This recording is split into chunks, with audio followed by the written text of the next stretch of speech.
இது பழைய பேப்பர். அப்பா, நம்ம பேப்பர்ல நம்ம பசங்க சுட சுட என்ன போட்டிருக்கானோ. முன்னாள் மத்திய அமைச்சர் சிவராஜ் பாட்டீல் மறைந்து விட்டார். ஜெயலலிதா இருந்திருந்தால் அவருக்கு இரங்கல் தெரிவித்திருக்க மாட்டார். காரணம் பழைய பகை. 2004 ஜெயலலிதா ஆட்சியில் இருந்தபோது ஆளுநராக இருந்த ராம்மோகன் ராவை மாற்றிவிட்டு பர்னாலாவை நியமித்தது அன்றைக்கு இருந்த மன்மோகன் சிங் அரசு. அவருடைய அமைச்சரவையில் உள்துறை அமைச்சராக இருந்த சிவராஜ் பாட்டீல் ஆளுநர் மாற்றம் தொடர்பாக முதல்வர் ஜெயலலிதாவிடம் பேசினார்.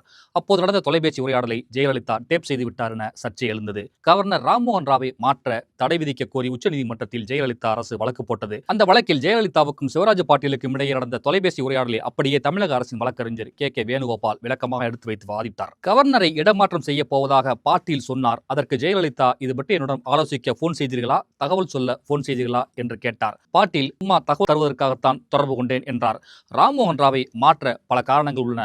ஆந்திர ஆளுநர் பர்னாலா சரியான சாய்ஸ் என பாட்டீல் சொல்ல ஜெயலலிதாவோ ஐ ஆம் சாரி, பர்னாலா என் தேர்வு இல்லை என்றார். இந்த நீண்ட உரையாடல் அரசியலில் பூகம்பத்தை கிளப்பியது. உடனே ஜெயலலிதா சிவராஜ் பாட்டீலுடனான தொலைபேசி உரையாடலை டேப்பில் பதிவு செய்யவில்லை.